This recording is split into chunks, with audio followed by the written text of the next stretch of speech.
رباب القيمة ثابتة عمر. رباب اليوم له 4 مواسم تقريبا في الدوري الليبي. لعيب يملك إمكانيات هائلة كقلب هجوم. لعيب يعرف يلعب حتى خارج منطقة الجزاء. عنده حسة كبيرة على الشباك. الله يبارك اليوم الجول الهدف الثاني اليوم يا عمر.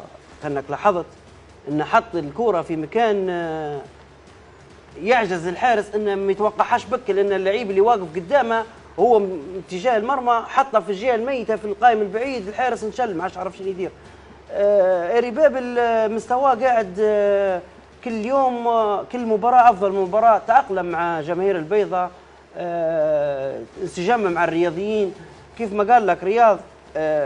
نحب نوضح حاجه انا بس، ممكن رياض غايبه عليه، ان اداره الاخضر الموسم هو رئيس النادي تغير يا عمر، والاستقرار في النادي الاخضر قاعد مستمر. قوة الجماهير والمدينة.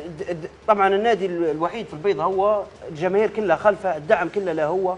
عندنا انصار البيضاء، عندنا انصار حتى هم مش الاخضر اكيد، لكن الاخضر نحكي لك انا الفريق المعروف في البيضاء، الشعبيه كلها في النادي الاخضر. يعني شعبيه مدينه البيضاء انتمائها بنسبه نقولوا اكثر من 90% عمر النادي الاخضر.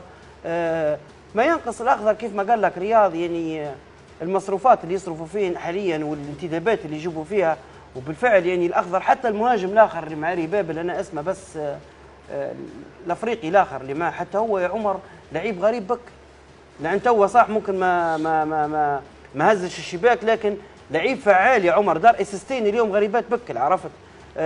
الاخضر عنده ناس تنتدب في رياضيين. انداي تقريبا، انداي ايوه، تنتدب في رياضيين عندهم نظره يا عمر. الاشخاص اللي يختاروا في لاعبين الاخضر خاصه على المستوى الاحتراف، نحن المحترفين يعني ما يجيبولكش اي لعيب. ضيف الى ذلك استقرار اللاعبين المحليين كيف الكوت، كيف خط الدفاع نتاعهم عباس، كيف خط الوسط. يعني اليوم اللعيب فرج غيظان نقول لك حاجه يا عمر، ورقه رابحه على مستوى عالي بك في صناعه الاهداف يا رياض، لعيب فعال بشكل غير عادي. ما ينقص الاخضر هي يا عمر الاقتراب من منصات التتويج.